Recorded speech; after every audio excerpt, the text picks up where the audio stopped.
Hello दोस्तों, आज हम लोग बात करने वाले हैं मुगल साम्राज्य के चौथे शासक की। दोस्तों 1605 में अकबर की मृत्यु के बाद उनका सबसे बड़ा पुत्र उत्तराधिकार हासिल करता है मुगल साम्राज्य का और अपना राज्याभिषेक नूरुद्दीन मोहम्मद सलीम जहांगीर के नाम से कराता है और इतिहास में जहांगीर के नाम से प्रसिद्धि प्राप्त करता है। दोस्तों, अकबर के समय जहांगीर के द्वारा किए गए सभी कार्य इतिहास में सलीम के नाम से दर्ज हैं, जबकि उनके राज्याभिषेक होने के बाद यानी मुगल सम्राट बनने के बाद जो भी कार्य उन्होंने किए इतिहास में जहांगीर के नाम से प्रसिद्धि प्राप्त करते हैं। तो दोस्तों, जहांगीर और सलीम एक ही व्यक्ति का नाम है, एक ही इतिहास के व्यक्तित्व हैं। दोस्तों, अब बात करेंगे जहांगीर के प्रारंभिक जीवन की। तो जहांगीर का जन्म 31 अगस्त 1569 को सम्राट अकबर के पुत्र के रूप में हुआ था और इनका जन्म फतेहपुर सीकरी में हुआ था। दोस्तों, इसके पीछे कहानी है कि अकबर का कोई भी पुत्र जीवित नहीं रह रहा था। इसके चलते उन्होंने मुगल महल में किसी भी पुत्र के जन्म को ना करा के एक धार्मिक व्यक्ति सलीम चिश्ती के यहाँ उनका जन्म कराया और उन्हीं के नाम पे जहांगीर का नाम सलीम रखा था। दोस्तों, सलीम का प्रारंभिक नाम यानी अकबर उन्हें प्यार से शेख बाबा के नाम से बुलाते थे, तो इनका तीसरा नाम शेख बाबा भी है जो इनके बचपन का नाम है। दोस्तों, अकबर ने इनके ज्ञान, अध्ययन और पढ़ाई के लिए अब्दुल रहीम खाने खाना जैसे विद्वान को नियुक्त किया था, जो उस समय अकबर के महल के 9 रत्नों में से एक थे। लिहाजा अब्दुल रहीम खाने खाना का व्यक्तित्व जहांगीर के व्यक्तित्व में साफ परिलक्षित होता है, यानी साफ दिखता है। दोस्तों, जहांगीर ने इतने प्रसिद्ध और विख्यात गुरु से शिक्षा पाई थी, लिहाजा उनके व्यक्तित्व में भी और उनके संस्कारों में भी ये आने वाला ही था। जहांगीर ने अपने आत्मकथा तुजुके जहांगीरी फारसी भाषा में लिखी थी, जो इतिहास के लिहाज से काफ़ी प्रसिद्ध पुस्तक है। दोस्तों, 1585 में जहांगीर का पहला विवाह 15 वर्ष की उम्र में राजा भगवान दास की पुत्री मानबाई से हुआ था, जिसे जहांगीर ने शाह बेगम का नाम दिया था। दोस्तों, इन्हीं का पुत्र होता है खुसरो। और दोस्तों, खुसरो अकबर का समकक्ष माना जाता रहा, यानी खुसरो अपने बाबा की ही तरह विद्वान, वीर और शासकीय दृष्टि से बहुत ही विख्यात और प्रसिद्धि प्राप्त कर चुका था। लेकिन दोस्तों, अंततः इसकी हत्या कर दी जाती है और अगला मुगल शासक बनता है जहांगीर का दूसरा बेटा, जिसको खुर्रम के नाम से जाना गया, जिसे शाहजहां के नाम से हम लोग जानते हैं। लेकिन दोस्तों, खुसरो की भी बात करेंगे हम लोग, और ये अकबर के काफ़ी करीब था, यानी अकबर अपने पुत्र जहांगीर से भी ज़्यादा खुसरो को मानते थे, प्यार करते थे। इसके चलते खुसरो जहांगीर के बराबर खड़ा हो गया और एक समय ऐसा भी आया कि वो जहांगीर को दबाने की कोशिश करने लगा, यानी अपने पिता को ही मुगल साम्राज्य से हटाने की कोशिश भी की उसने। अब बात करते हैं 1611 में जहांगीर का दूसरा विवाह होता है नूर जहां के साथ, जिनको मेहरुन निशा के नाम से जाना गया, और नूर जहां इनका नाम जहांगीर ने प्यार से रखा था। दोस्तों, नूर जहां ईरानी मिर्जा ग्यास बेग की पुत्री थी और ग्यास बेग को जहांगीर ने एतमादुद्दौला की उपाधि दी थी।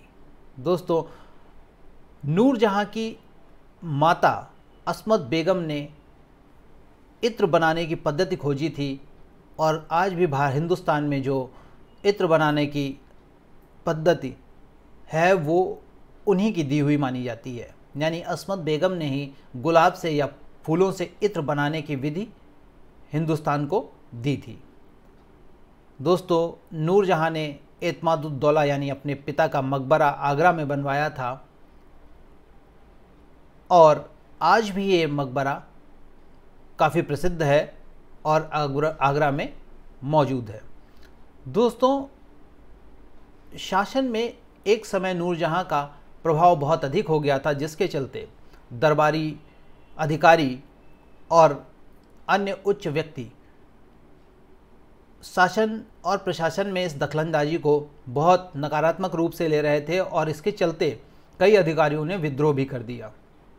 लिहाजा जहांगीर को हस्तक्षेप करना पड़ा और नूरजहां का हस्तक्षेप कम करना पड़ा और अधिकारियों को समझाना भी पड़ा। हालांकि ये मामला निपट गया और नूरजहां का हस्तक्षेप काफ़ी हद तक कम करके जहांगीर ने अपना शासन में प्रभाव जमाना शुरू कर दिया। दोस्तों, बात करेंगे सैन्य अभियानों की जहांगीर के। तो जहांगीर के हिस्से में सैन्य अभियान दोस्तों इसलिए नहीं आए थे क्योंकि उनके पिता अकबर थे और अकबर ने हिंदुस्तान का इतना बड़ा साम्राज्य उनके हाथों में सौंपा था कि जहांगीर को उसको और विस्तृत करने की आवश्यकता नहीं पड़ी। लिहाजा सैन्य अभियान जहांगीर के नाम से बहुत ही कम दर्ज हैं और अगर उनके समय किसी और ने भी किए हैं तो मैंने उनका उल्लेख यहाँ पे किया है। तो दोस्तों, पहले देख लेते हैं सैन्य अभियानों को। 1581 में जहांगीर ने सबसे पहला अभियान किया था काबुल के खिलाफ। 1599 में जहांगीर ने बादशाह अकबर से विद्रोह कर दिया था, यानी अकबर तब सम्राट थे मुग़ल साम्राज्य के और इनके पुत्र थे जहांगीर यानी सलीम, और इन्होंने विरोध स्वरूप अपना क्षेत्र इलाहाबाद अलग कर लिया मुग़ल साम्राज्य से, उसके स्वतंत्र शासक बन गए। लेकिन बाद में अकबर ने इन्हें समझाया और इन्होंने फिर से मुग़ल साम्राज्य में अपनी सत्ता समाहित कर ली और फिर से वो अकबर के पुत्र के रूप में कार्य करने लगे। यानी वो एक समय अपना अलग शासन बनाना चाहते थे, लेकिन ऐसा होने नहीं दिया अकबर ने। दोस्तों, 1606 में जहांगीर के ज्येष्ठ पुत्र खुसरो ने विद्रोह कर दिया। मैंने बताया कि किस तरीके से अकबर खुसरो को ज़्यादा महत्व देने लगे थे। लिहाजा खुसरो को ये लगने लगा कि अकबर के बाद शासन व्यवस्था उनके हाथ में आनी चाहिए, तो उन्होंने अपने पिता से ही विद्रोह कर दिया। तो दोस्तों, जहांगीर के ज्येष्ठ पुत्र खुसरो ने जब विद्रोह किया तो भेरावल के युद्ध में खुसरो को पराजित किया गया और उनको गिरफ्तार कर लिया गया। और इस षड्यंत्र में खुसरो का साथ दिया था 5वें सिख गुरु अर्जुन देव ने, जिन्हें जहांगीर ने मृत्युदंड दिया। तो इसके बाद खुसरो भी जहांगीर के संपर्क में आने के बाद समझे उस बात को और इन्होंने भी फिर विद्रोह को कम कर दिया और अपने पिता के साथ ही एक कार्य करने लगे। 1615 में मेवाड़ और मुग़ल सत्ता के मध्य संधि हो गई दोस्तों, और इस संधि के तहत युवराज करण सिंह मुग़ल दरबार में एक अधिकारी के तौर पे नियुक्त हुए। 1615 में चित्तौड़ की संधि हुई जहांगीर और राणा अमर सिंह के मध्य। दोस्तों, 1617 में जहांगीर के पुत्र शहजादा खुर्रम ने दक्षिण भारत जीत लिया, जिसके कारण उन्हें शाहजहां की उपाधि मिली। यानी यहाँ से खुर्रम प्रसिद्ध होते हैं शाहजहां के तौर पे। तो दोस्तों, 1620 का समय आता है। शहजादा खुर्रम के नेतृत्व में कांगड़ा का किला जीत लिया जाता है। यहाँ से खुर्रम अपना प्रभाव दिखाना शुरू कर देते हैं और खुसरो कहीं ना कहीं दबाव में आ जाते हैं। 1622 में खुर्रम के आदेश पे खुसरो की हत्या कर दी जाती है, क्योंकि अगर खुसरो जीवित रहता, चूँकि वो बहुत प्रभावशाली भी था और बहुत योग्य भी था, तो लिहाजा मुग़ल साम्राज्य का सम्राट खुसरो ही बनता। लेकिन खुर्रम ने एक षड्यंत्र में खुसरो की हत्या करवा दी और खुसरो का मकबरा अकबर ने इलाहाबाद में बनवाया, जिसे खुसरो बाग के नाम से जाना जाता है। तो ये कहानी थी दोस्तों शाहजहां बनने की।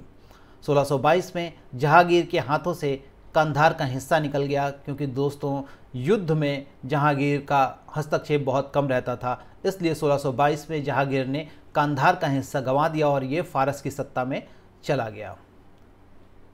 देखेंगे शासन को जहांगीर के, तो जहांगीर ने एक बहुत बढ़िया काम किया था न्याय की दृष्टि से। उसने यमुना नदी के तट पर और किले तक एक जंजीर बनवा दी थी सोने की, जिसमें घंटियां बंधी हुई थी।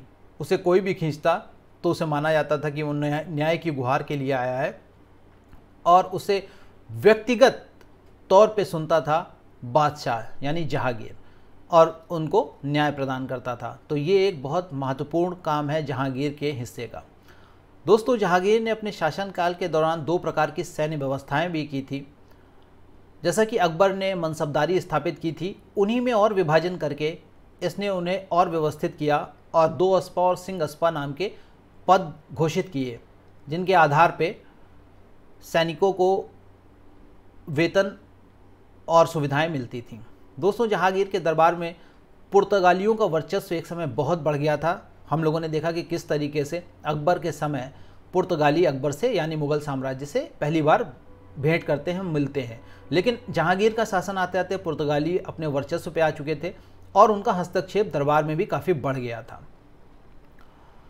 लेकिन दोस्तों पुर्तगाली इस चीज़ को समझ नहीं पा रहे थे और उन्होंने एक समय एक गलती कर दी कि मुग़ल साम्राज्य के कुछ जलयान आ रहे थे और उन पे उन्होंने अधिकार करने के तौर पे हमला कर दिया, जिससे मुग़ल सम्राट जहांगीर बहुत नाराज़ हो गया। और इस कहानी के बाद पुर्तगालियों का हस्तक्षेप दरबार से ख़त्म हो गया, जो कि एक मित्र के तौर पे थे, अब जहांगीर के शत्रु बन चुके थे। और इसका मौका मिला अंग्रेज़ों को और उन्होंने शासन व्यवस्था यानी जहांगीर के दरबार में अपना हस्तक्षेप शुरू कर दिया, या कहें कि जहांगीर के दरबार में उनका प्रभाव बढ़ने लगा। तो यहाँ से पुर्तगालियों का सिलसिला ख़त्म हुआ दरबार में और अंग्रेज़ों का सिलसिला बढ़ने लगा था। दोस्तों जहांगीर के समय भारत आने वाले यूरोपियों में से William Hawkins, William Finch, Thomas Roe, Edward Roe और एडवर्ड टेरी का नाम प्रमुख है। हालांकि इससे पहले भी आए थे ये लोग, इनमें से विलियम हॉकिंस एक बार और आ चुके थे, लेकिन पुर्तगालियों का वर्चस्व ज़्यादा था दरबार में, इसलिए जहांगीर को उनसे ज़्यादा भेंट वार्ता करने नहीं दिया गया। लिहाजा विलियम हॉकिंस वापस चले गए। लेकिन जब उन्हें पता चला पुर्तगालियों का अब हस्तक्षेप कम होता जा रहा है और उन्होंने गलती कर दी है, जहांगीर के शासन में अब हमारी जगह बन सकती है, तो उन्होंने फिर से मुग़ल साम्राज्य में आना शुरू कर दिया। दोस्तों विलियम हॉकिंस मुग़ल दरबार में उपस्थित होने वाला पहला अंग्रेज था, इसीलिए कहा जाता है विलियम हॉकिंस पहले भी आए थे और फिर दोबारा विलियम हॉकिंस ही आए। तो ये पहले अंग्रेज थे जो मुग़ल दरबार में आए थे। जहांगीर ने विलियम हॉकिंस को इंग्लिश खां की उपाधि दी और 400 का मनसब दिया।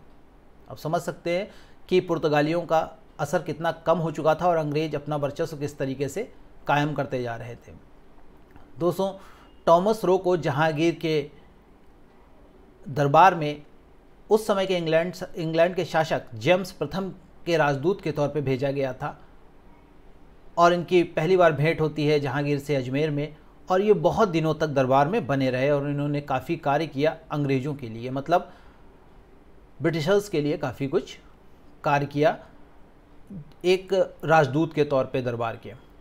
दोस्तों फ्रांसिस्को पेलर्ट एक डच थे जिन्होंने जहांगीर के जीवन के विषय में, उनके शासन व्यवस्था के बारे में अपनी रचना में काफ़ी कुछ उल्लेख किया है, जहाँ से इतिहास मिलता है जहांगीर के हिस्से का। दोस्तों अब बात करेंगे चित्रकला की। जहांगीर के नाम पे दर्ज एक महत्वपूर्ण कौशल कहें या उनके जीवन का, उनके व्यक्तित्व का आईना कहें, वो थी चित्रकला। दोस्तों चित्रकला में मुग़ल सम्राट जहांगीर का कोई भी शानी नहीं रहा। वो खुद भी एक चित्रकार थे और चित्रकारों, उस समय के महत्वपूर्ण चित्रकारों को उन्होंने आश्रय दिया हुआ था। तो मुग़ल चित्रकला जहांगीर के समय अपने स्वर्णिम काल में मानी जाती है। दोस्तों जहांगीर के दरबार में प्रमुख चित्रकारों में से मंसूर, अबुल हसन, मनोहर, दौलत, फारूक बेग को शरण प्राप्त थी। दोस्तों मंसूर की चित्रकारी पक्षियों पर आधारित होती थी और ये अक्सर पूछा जाता है कि मंसूर की चित्रकारी की विषय वस्तु क्या थी, तो वो पक्षियों पे ज़्यादा चित्र बनाते थे और इनसे प्रसन्न होकर जहांगीर ने इन्हें नादिर उल अस्र की उपाधि दी थी। दोस्तों चित्रकला में जहांगीर के समान मुग़ल साम्राज्य और दिल्ली सल्तनत में किसी ने इतना विकास नहीं किया था। तो ये कौशल आता है जहांगीर के हिस्से में। दोस्तों बात करेंगे जहांगीर के अंतिम समय की, तो 7 नवंबर 1627 में जहांगीर की भीमवार, जो इस समय पाकिस्तान में है, वहाँ एक बीमारी के चलते मृत्यु हो जाती है। जहांगीर का शासन समाप्त हो जाता है और दोस्तों लाहौर के शाहदरा बाग में जहांगीर को दफना दिया जाता है। बाद में यहाँ इनकी पत्नी नूर जहाँ ने इनका मकबरा बनवाया था। तो दोस्तों ये कहानी थी चौथे मुग़ल सम्राट की। आगे बात करेंगे 5वें मुग़ल सम्राट की। बहुत बहुत धन्यवाद दोस्तों।